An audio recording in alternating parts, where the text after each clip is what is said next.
그런 현대의학이 된 것이죠. 모르가니의 업적이라는 것은 본격적으로 현대의학의 탄생을 알려주는 그런 성과다, 이렇게 얘기를 할 수 있을 겁니다. 자, 모르가니에서부터 시작한 이런 새로운 비영리학이 빠른 속도로 변화하게 됩니다. 바로 다음 시대에 비샤라는 사람에 의해서 한 걸음 더 나아가야 돼요. 우리가 너무나 잘 알다시피 장기는 무엇로 이루어져 있죠? 장기는 조직으로 이루어져 있죠. 조직으로. 심장, 폐, 간과 같은 그런 장기는 한 가지 단일 성분으로 이루어져 있지 않단 말이에요. 여러 가지 다양한 성분으로 구성되어 있고 그 성분을 우리는 조직이라는 이름으로 부르죠. 영어로 티슈라 그러죠. 티슈. 그 조직을 발견한 사람이 누군가? 바로 비샤입니다. 비샤. 비샤가 주로 환자들 대상으로 관찰하고 연구하고 특히 환자가 죽은 다음에 그 시체를 많이 해부를 했어요.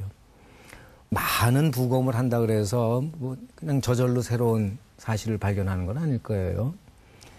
비샤가 뭐 뛰어난 그런 관찰력도 가진 그런 학자이기 때문에 그럴 수 있을 거예요. 비샤가 부검을 하면서 관찰을 하다 보니까는 장기라는 것이 한 가지 단일한 그런 성분으로 이루어져 있는 게 아니다.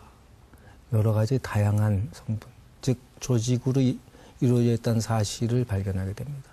조직학이 거기서 탄생하게 돼요. 요즘 조직학을 연구하기 위해서는 현미경이 필수적입니다. 조직학자들 당연히 현미경 가지고 연구하지만은 조직학을 처음으로 창안한 비샤는 현미경을 사용하지 않았어요. 돋보기 정도는 사용했을 겁니다. 아직 비샤보다 한 200년쯤 앞서서 세상의 모습을 드러내는 현미경이 그렇게 널리 쓰이지 않을 시대에 아직도. 하지만은 비샤는 조직학을 탄생을 시켰고 거기서 그친 것이 아니라 같은 장기라 하더라도 같은 심장이라 하더라도 조직에 따라서 생기는 병이 다르다는 사실을 알게 됐습니다. 심장을 이루고 있는 심장에서 제일 많은 성분은 심장 근육이죠.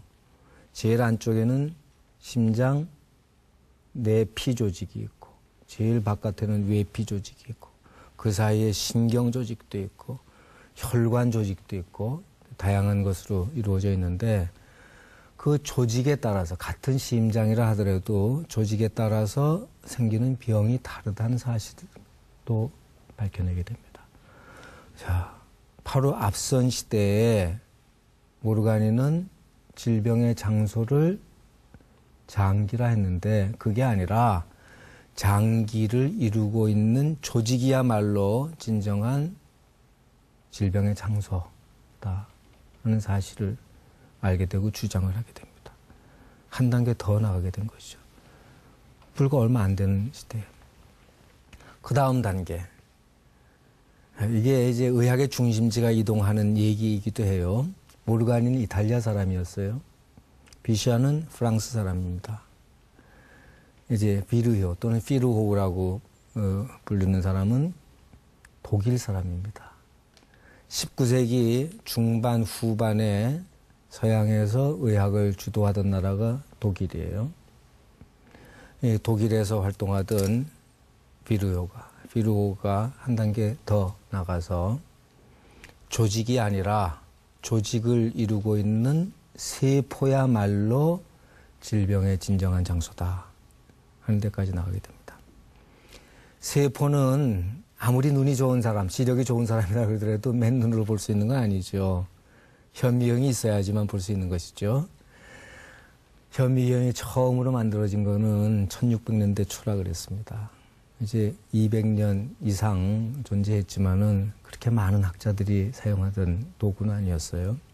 하지만 19세기 들어와서 특히 1830년대부터 주로 생물학자들이, 동물학자, 식물학자 이런 사람들이 현미경을 많이 사용하게 됐고, 그럼으로써 새로운 사실들을 많이 알게 됩니다. 세포를 발견하게 돼요. 사실은 세포는 이미 한 200년쯤 전에 발견됐어요. 레우베누크 시대.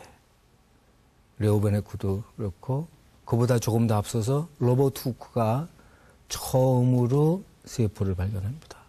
코르크 마개에서 세포를 발견했어요. 하지만은 세포가 어떤 역할을 하는지는 발견한 사람도 그렇고 다른 사람들도 몰랐어요. 1830년대, 이거 뭐 생물 시간에 많이 들어본 이름일 겁니다. 슐라이든, 슈반, 이런 학자들이 동물세포, 식물세포를 다시 발견하게 돼요. 과거에 발견했는데 재발견하는 것이죠.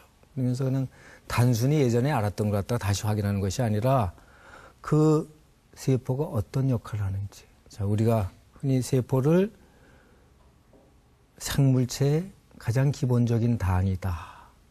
가장 기본적인 해부학적 단위이고 또는 생리학적 단위다. 그렇게 얘기하죠.